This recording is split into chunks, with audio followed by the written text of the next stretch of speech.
Y qué bueno que en medio de estas fiestas, porque sabemos que hay muchas personas que faltan, muchas personas que tienen compromisos, muchas personas que tienen celebraciones en su compañía, con su familia, pero nosotros hemos dispuesto este tiempo y es una gran bendición. No sé quiénes, me oigo como muy alto, bájale un poco porque yo hablo alto. Entonces, así todos están despiertos, no porque la prédica fue interesante, que ella hablaba muy alto. El tema en la mañana de hoy es: al Hijo de Dios no le eres indiferente. Mientras preparaba la prédica, yo le decía al Señor: Padre, tú hablas del paralítico de Bethesda, pero ¿qué mensaje tú quieres darnos a nosotros en esta mañana con este tema? Y mientras hacía el estudio, el Señor pues me ministró lo mismo: al Hijo de Dios no le eres indiferente. No importa la circunstancia por el cual tú estés pasando, no importa los años que tú tengas orando por lo mismo, esa oración no le es indiferente a Dios, pero tiene su respuesta en su tiempo. Amén. Vamos a leer Juan 5 del 1 al 18, por favor. Los que no tienen Biblia, busquen sus Biblias, que vamos a estar analizando ciertos puntos que son importantes e interesantes. Gloria a Dios.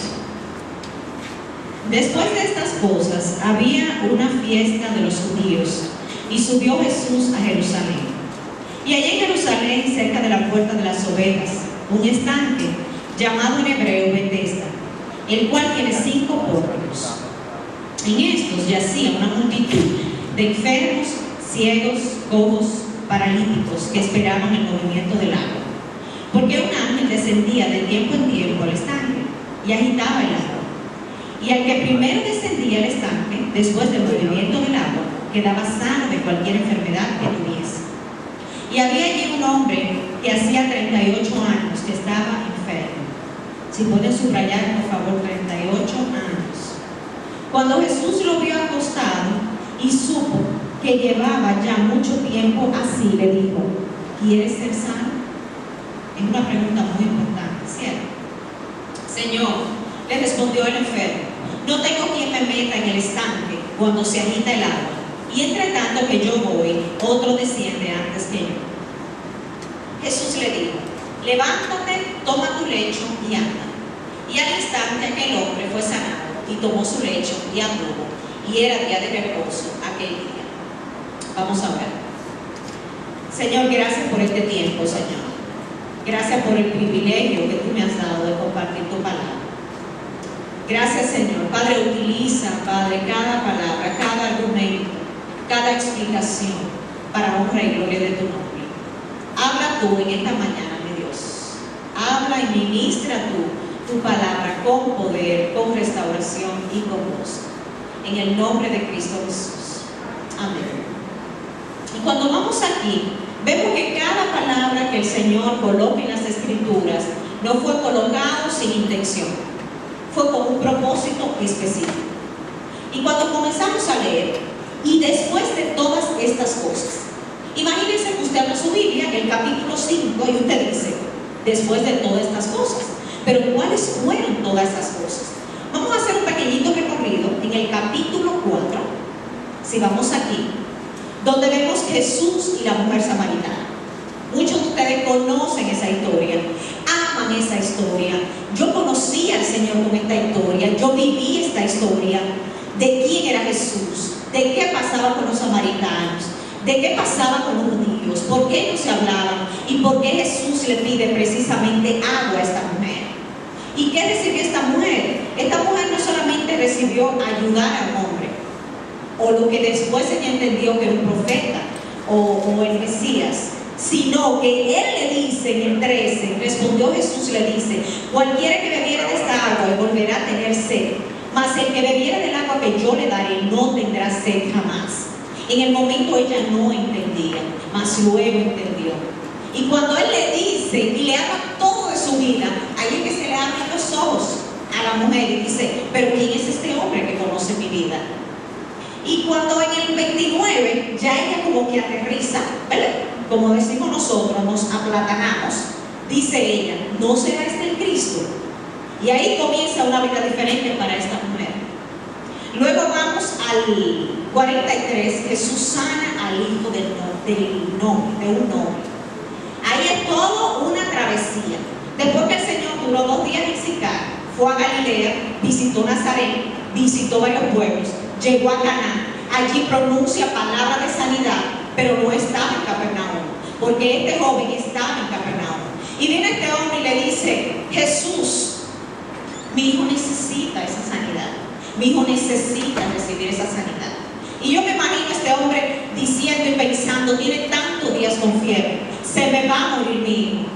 Y el Señor, con sus palabras, como Él hace con nosotros, sus palabras muchas veces de amor, pero con sus palabras de cuestionamiento, le dice en el 48: entonces Jesús le dijo: si no veréis señales y prodigios, no creeréis. Si no veréis señales y prodigios, no creeréis.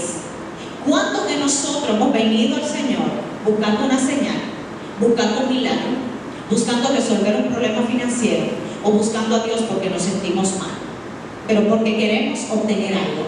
¿Y cuántas veces en la palabra el Señor estaba en el lugar y el Señor sanaba, pero yo me pongo como en ese lugar y me pongo en esa situación y me imagino la tristeza de Jesús diciendo: solo vienen buscando el milagro, pero no quieren conocer al Padre, no quieren conocer al Hijo?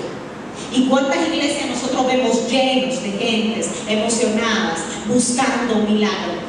Y el milagro, por su misericordia, el Señor utiliza a los pastores, los profetas, los evangelistas, y viene el milagro y esa persona es sanada, y esa persona es tocada, esa persona es restaurada, sus finanzas son restauradas. Pero cuando tú lo ves al mes, cuando tú lo ves al año, están en una condición peor que la que tú la conociste. ¿Sabes por qué? Porque lo que andaban es en busca del milagro. Yo le doy la gloria a Dios de que mi esposo y yo no llegamos al Señor detrás de un milagro, gloria a Dios, sino que llegamos al Señor porque sentíamos un vacío tan grande y habíamos puesto fecha de boda y decíamos: pero es que necesitamos la bendición de Dios. ¿Qué es lo que vamos a hacer? ¿A dónde es que vamos a ir? Porque entendimos con 24 años que no podíamos casarnos sin que el Señor fuera el centro de nuestra vida. Lo que no sabíamos era cómo lo íbamos a hacer. Por eso visitamos no sé cuántas iglesias diferentes. Pero no llegamos al Señor por dolor. No teníamos dolor, ya yo había sufrido mucho. Yo con 24 años había pasado de todo absolutamente. Había sido herida en todas las maneras. Y el pastor también. O sea que, aún no conociendo al Señor, recibimos esa sanidad en muchas áreas de nuestra vida. Entonces, Jesús pasó por ahí. Jesús sí le dijo: ok, él es sano. No tengo yo que ir a Capernaum, pero yo doy la palabra. Pero este hombre, este noble, pregunta todavía. Si se fijan más adelante, dice en el 52: entonces él les preguntó a su gente, ¿verdad? A sus siervos, a qué hora había comenzado a estar mejor. Y le dijeron: ayer a las 7 le dejó de dar fiebre. El padre entonces entendió que aquella era la hora en que Jesús le había dicho: tu hijo vive. Esta segunda señal hizo Jesús cuando fue de Judea a Galilea. Todavía el hombre no creía. Todavía el hombre tuvo que preguntar: ¿a qué hora fue que se le quitó la fiebre? Fue a tal hora. Y según los cálculos, era la misma hora que Jesús había dicho: tu hijo es sano ya, tranquilo. Con todo y todo, muchas veces no creemos. Cuando el Señor nos da una palabra en la intimidad y nos dice: ten paz, que tú vas a salir de esa situación, ten paz, no, nos desesperamos. ¿Sabes por qué? Porque perdemos la fe. Y aquí vemos a un hombre, y ya nos vamos a la historia, pero quise hacerle recuento para que ustedes vean palabra por palabra el significado que tiene cuando dice: después de estas cosas. ¿Cuáles cosas? Las que hemos hablado. Había una fiesta de los judíos y subió Jesús a Jerusalén. Miren, no se sabe qué tipo de fiesta fue. Si en otras partes de la palabra especifica claramente qué tipo de fiesta de los judíos se habla. Había 3 clases de fiesta que requerían la presencia de los judíos. ¿Cuáles eran estas? La fiesta de la Pascua y fiesta de los panes sin levadura, la fiesta de las semanas, o llamada también fiesta de Pentecostés, y la fiesta de los tabernáculos. Pero en esta historia no se especifica cuál era.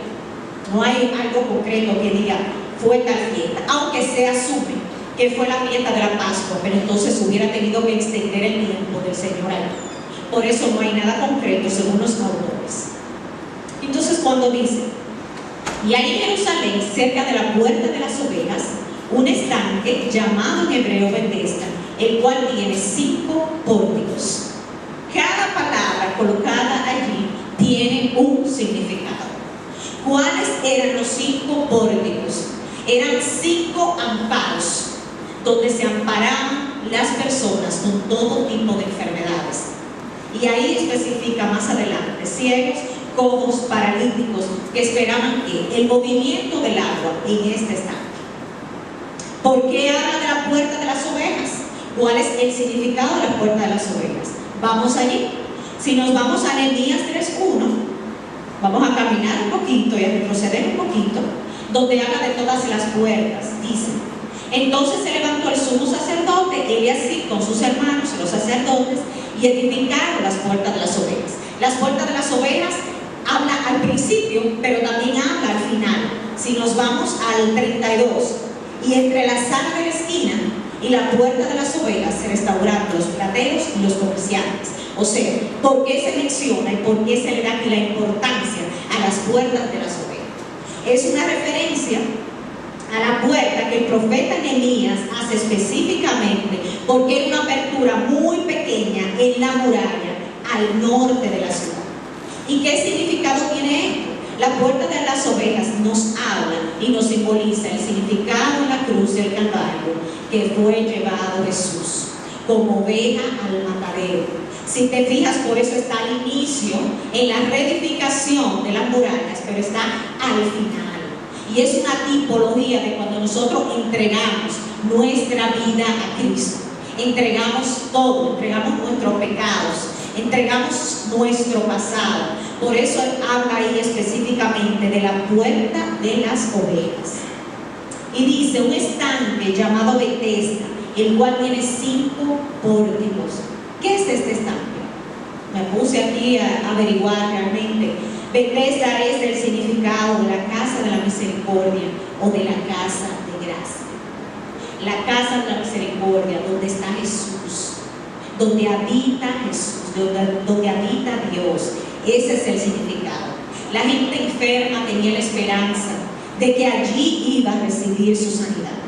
Y la gente tenía que coger de todas las regiones para ir a ese estanque y esperar ese momento específico que ese ángel llegara. Y entonces el que estuviera allí y el que fuera más rápido, entonces ese recibiría su sanidad. Y me dio tanta tristeza leer esto. Quizá muchas personas le daría gusto. Wow, esas personas hacen una fila, colas, miles y miles y miles de personas esperando ese momento y esperando esa sanidad. Pero ese momento lo tenemos tú y yo en cualquier momento. Ahora mismo no tenemos que bañarnos ni con un agua específica, ni tenemos que ir a un lugar específico, ni tenemos que aglomerarnos millones de personas esperando que alguien dé una palabra, porque la palabra la tiene Cristo en nuestra vida y en nuestra fe. Y eso es lo que nosotros estamos viendo hoy en día, que hay mucha gente que va a lugares específicos. Es que no, es que hoy es la noche del milagro, es que mañana es el tiempo del milagro, es que es el miércoles el tiempo del milagro, es que no es el martes, que es el miércoles, que es el jueves. Wow, y dije, hasta lloré. Y dije, han pasado 2000 años y todavía estamos en lo mismo. Y todavía estamos nosotros en lo mismo, haciendo colas para entrar a un lugar, para esperar que alguien dé una palabra y dé el milagro. Cuando el milagro lo tenemos ahí, que es Jesús, que donde quiera que tú estás, tú puedes clamar. Y la palabra es clara. Clama a mí, yo te responderé y te diré cosas ocultas que aún tú no conoces. Entonces el estanque simbolizaba la presencia de Dios. ¿Cuándo iba a venir el ángel? No se sabía, pero había que ser fiel. Y también el estanque es una tipología de la fidelidad y de la presencia de Dios. Porque si tú no estabas ahí y tú no esperabas en fe, tú no ibas a recibir tu milagro. No sé cuántos de ustedes han orado 38 años por algo y todavía no lo he recibido. Yo duré como 15 años orando por algo y gloria a Dios lo recibimos. Pero no tengo tantos años. realmente orando por algo. Pero este hombre no desmayó. Este hombre pudo haber estado ¿dónde? En su casa llorando y diciendo, hasta aquí llegó mi vida. Imagínate, ¿a quién me va a llevar a mí ese estanque? ¿Quién me va a llevar a mí a recibir sanidad? Él nunca se quejó, si vemos más adelante, él habló de que él no podía llegar allí, pero nunca dijo por fulano, por perecejo, por sultaneo, como muchas veces nosotros nos quejamos. Y hacemos algo en una situación, le echamos la culpa al de al lado, al del frente, sencillamente él dijo, no, es que no puedo llegar a Jesús, ni sabía quién era Jesús. Entonces, en el 3, en estos yacía una multitud de enfermos, ciegos, cojos, paralíticos, que esperaban el movimiento del agua. Mira, no sé cómo tú estás hoy, en esta mañana. Puede ser que físicamente no estés ni ciego, ni cojo, ni paralítico, pero sí puede ser que tú tengas una parálisis espiritual. Sí puede ser que tú tengas años estancado, años diciendo es que yo no puedo perdonar a mi esposo, es que yo no puedo perdonar a mi hermano, es que yo no puedo perdonar a mi hijo. Yo no sé. Aquí estamos hablando de una parálisis física, pero podemos hablar de una parálisis emocional o de una parálisis como lo que estamos viendo hoy en día. Las violaciones, frustraciones, alguien que te robó un dinero, alguien que te engañó, alguien que tú le diste la mano, pero tú dijiste, Dios mío, y esto será. Yo entregué todo, míralo cómo me devuelven a mí.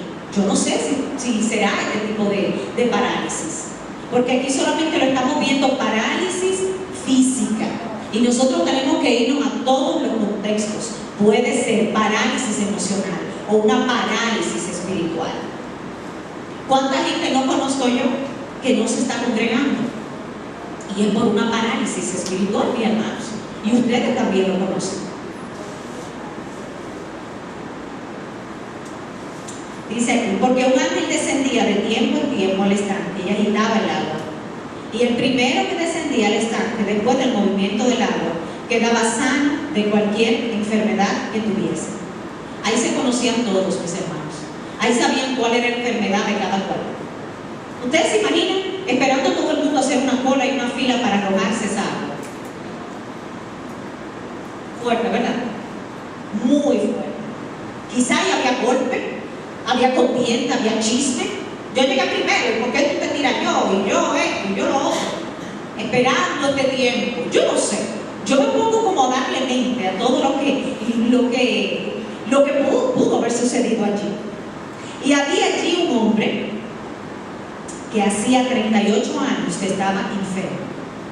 Dice, había allí un hombre que hacía 38 años que estaba enfermo. No se dice el tiempo que él tenía en el estanque. No sabemos si él tenía un año o tenía 10 años esperando ese movimiento del agua. Lo que sí dice era que tenía 38 años enfermo.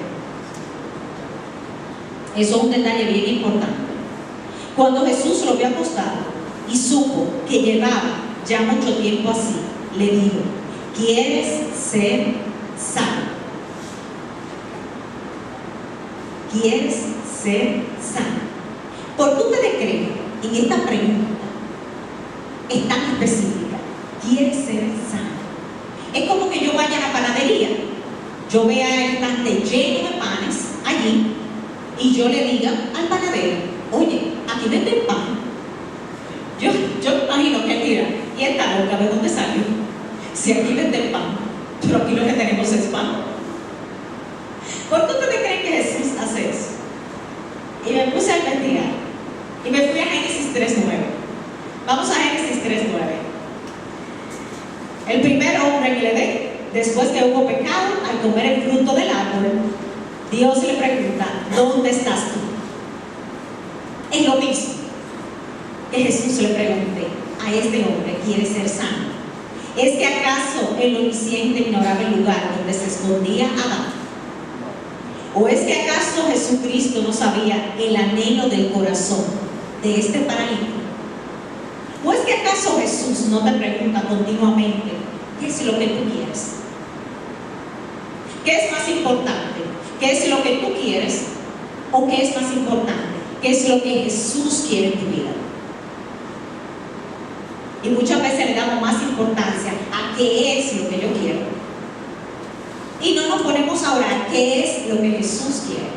Por supuesto que Jesús lo sabía, mis hermanos. Como decía el Chapulín Colorado, por supuesto. Pero es la voluntad del Salvador que quien vaya a recibir favores reconozca su necesidad. Tú tienes que reconocer tu necesidad. Tú tienes que reconocer que tú estás en un SOS. Tú tienes que reconocer que tú necesitas la intervención divina de Jesús para continuar. Si tú eres exitoso, tú necesitas la sabiduría de Dios para continuar. Porque te puede ir mal si te envaneces en tu grandeza. Te puede ir mal si te envaneces en lo que tú crees que tú eres y tú no le das el primer lugar a Jesús. Pero tienes que reconocer que necesitas de Jesús. Fíjense la pregunta que él le hace. ¿Quieres ser sano? Pero este hombre no respondió.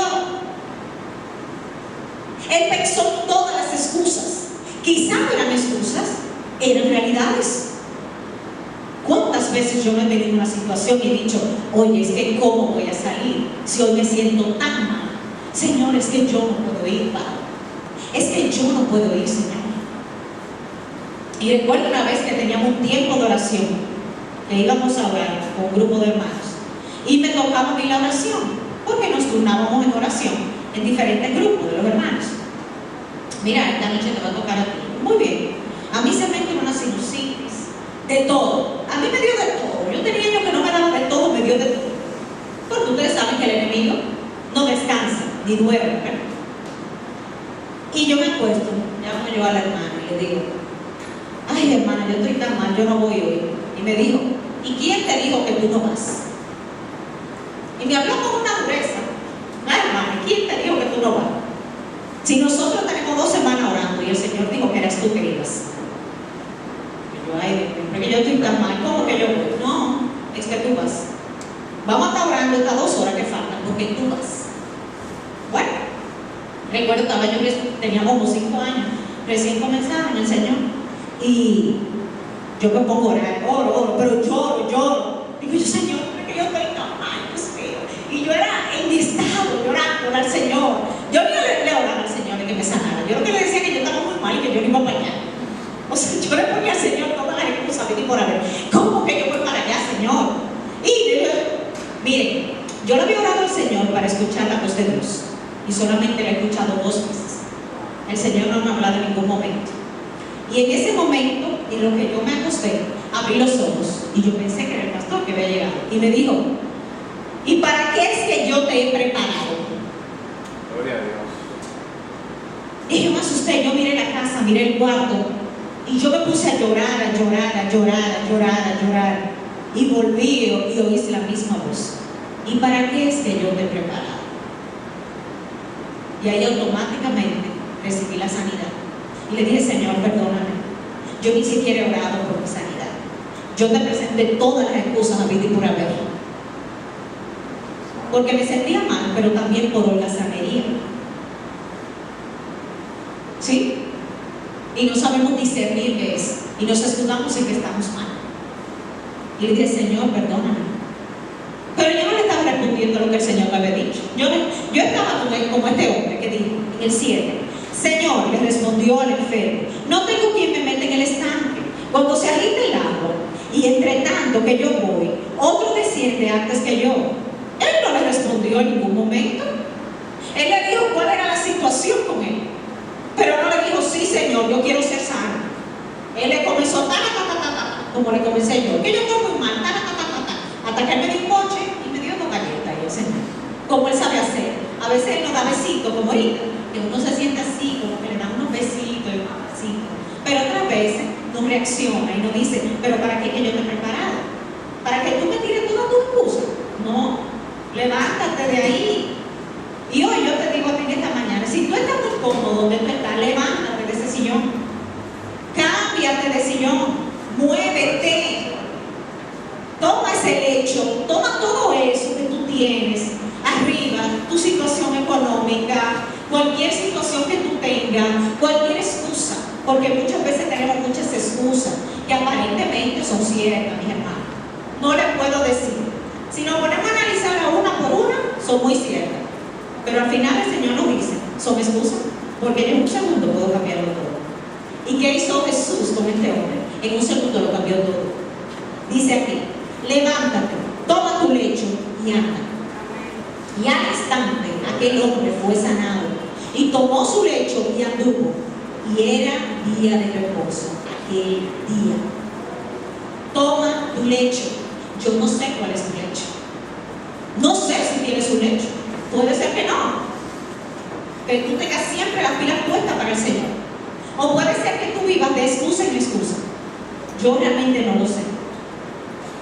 Toma tu lecho y anda. ¿Sabe el significado que tiene? Es un símbolo de un milagro perfecto y completo. Porque no solamente se levantó, tomó el lecho, tomó la psicología de la enfermedad. Por eso dijo el Señor, toma ese lecho y anda.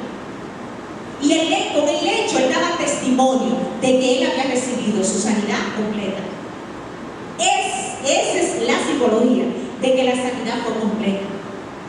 Y de que este hombre, por años y años, postrado, se levantó y caminó. Si a mí me dice un médico, bueno, aquí Álvaro es ortopeda, que de repente viene un señor que tiene 38 años y de repente va a salir huyendo y va a estar caminando, lo más que él puede decir, bueno, es un milagro de Dios. ¿O no? Porque la ciencia, tú lo ves, tú le pones 2 piernas robóticas, lo que tú quieras, y el hombre quizás tiene que esperar 3 años, 3 meses de terapia, de no sé qué. Pero salir caminando, solo el Señor puede ser este milagro. Exacto. Y con el hecho, oigan bien, solamente eso lo hace el Señor. Entonces, vamos a pasar a un punto muy importante: el famoso día de reposo. Déjame hablar un poquito. Vamos a leer ahora del 10 al 14. Entonces los judíos dijeron a aquel que había sido sanado, es día de reposo, no te es ilícito llevar tu lecho. Él le respondió, el que me sanó, él mismo me dijo, toma tu lecho y anda. Entonces se le preguntaron, ¿quién es el que dijo, toma tu lecho y anda? Y el que había sido sanado no sabía quién fuese, porque Jesús se había apartado de la gente que estaba en aquel lugar. Después se le halló Jesús en el templo y le dijo, mira, has sido sanado, no peques más, para que no te venga alguna cosa peor. Yo no sé si nosotros en algún momento hemos sido como estos religiosos, que lo que le importaba era más el día de reposo, le importaba más las normas del hombre que las normas de Dios. A él no le importó realmente, ni sintió gozo de que este hombre hubiera sido sanado. Lo que él cuestionó era que por qué en el día de reposo. A veces somos nosotros así, que nos importan más las reglas que lo que Dios pueda hacer en determinado momento. Nosotros tenemos, y si no lo llevamos en estos tiempos, nosotros tenemos que permitir que el Espíritu Santo de Dios fluya y que haga una obra completa en nosotros. Y si me voy más allá, cada uno de nosotros que trabaja, que está en su casa, a veces tiene una agenda, pero a veces Dios te cambia esa agenda, porque a veces el Señor te dice, quédate hablando con ella, y tú le dices, ay no, que yo ando rápido, Señor, y el Señor te dice, ora con ella, y tú le dices, no, Señor, es que yo tengo que fregar allá, no, Señor, es que yo tengo que cocinar allá, y vuelve el Señor y te dice, tienes que dedicarle tiempo a ella, pero no ponemos religiosos como ellos, como el día de reposo, y decimos, no, es que yo tengo que fregar, no, es que yo tengo que cocinar, no, es que yo tengo que... Pero cuando tú le dedicas tiempo al Señor, el Señor se encarga de tus cosas. Y eso lo sabemos.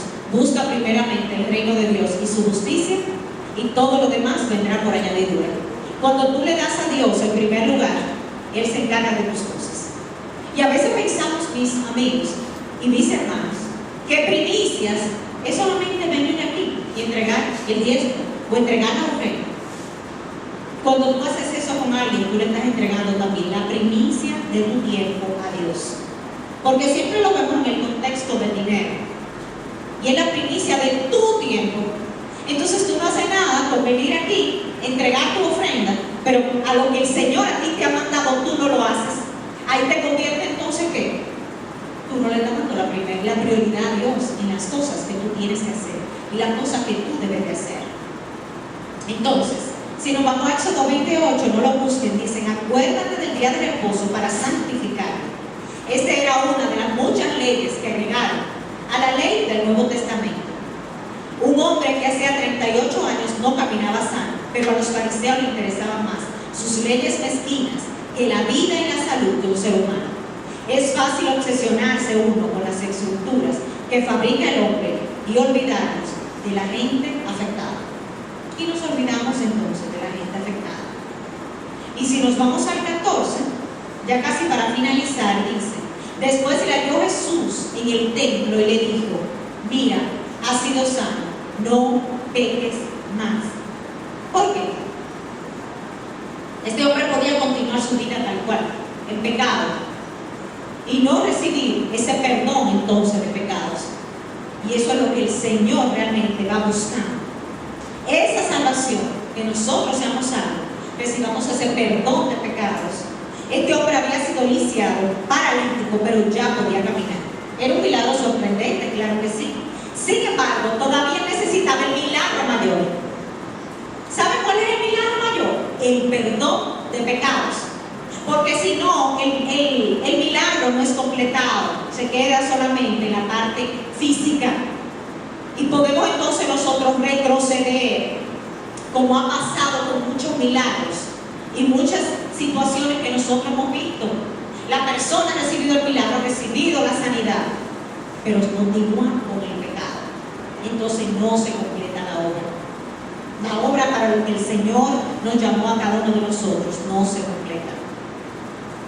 Este es el don más grande que uno puede recibir de Dios, es el perdón de pecados. Cuando Él dice, no te venga alguna cosa peor, estos comentarios de Jesús indican que el pecado tiene consecuencias inevitables. Nosotros no podemos excusar eso. El pecado tiene su consecuencia. Y muchas veces hay que asumir la consecuencia.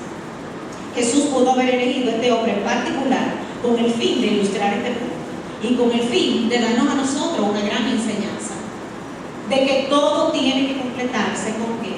Con el perdón. Cualquier situación que usted tenga en su vida emocional, que no tenga áreas que perdonar, que no tenga cosas resueltas, necesita entregárselo al Señor. Y necesita entonces ¿qué? Entregar ese derecho y recibir una completa restauración de tu vida. Hay unos puntitos que yo aquí quiero hacerle hincapié. Primero, Jesús lo vio. Él lo vio a Jesús. Jesús nunca se va a ocultar de nosotros. Jesús sabe toda la trayectoria de nuestra vida. Toda la trayectoria de nuestra vida. Jesús supo todos los años que tenía, los años que tenía enfermo, y hasta las excusas. Y le hizo caso a las excusas, como me hizo a mí. Mira, cállate, deja de excusas y levántate, dale para allá. El Señor a veces no hace caso a las excusas, no hace como, no ignora, porque es una pérdida de tiempo. Jesús no nos forza, siempre Jesús nos pregunta. Por eso le preguntó, ¿quieres ser sano? Él en su bondad y su amor siempre nos va a preguntar algo. Jesús respeta nuestras decisiones, porque nosotros tenemos un libre albedrío. Esa es tu decisión. Bien, amén. Te voy a dejar. Y como le dije, Jesús no gasta tiempo con nuestras excusas. En un solo instante, Jesús hace con tu vida lo que nadie más ni alguna otra cosa puede hacer. En un instante. En un instante tú puedes tener una vida hecha un desastre. En un instante puede llegar Jesús y tú puedes abrirle tu corazón a Jesús y puede Jesús hacer una obra redentora y completa en tu vida. Ni Jesús te da todo un discurso largo. Jesús solamente toca tu corazón y sana tus heridas. Listo. Pero de ahí en adelante hay una parte que tenemos nosotros que hacer. Es la parte de entregarle eso al Señor. Pero Jesús siempre lo va a hacer en un instante. Nosotros tenemos que estar ahí, velando por ese instante. Que el Señor quiere utilizarnos a nosotros con las demás personas. la palabra de Dios transcurra, para que la palabra de Dios haga lo que tiene que hacer y el efecto en la vida de los demás. Entonces, como bien decía al inicio, les dejo con este mensaje. Al Hijo de Dios no le eres indiferente. Ten paciencia, espera en el Señor y no te desesperes, porque al Hijo de Dios, tus problemas ni tu situación, tú no le eres indiferente. Aunque desmayemos en muchas ocasiones, Dios siempre va a esperar el tiempo preciso y la hora precisa para hacer lo que tiene que hacer en tu vida y en mi vida.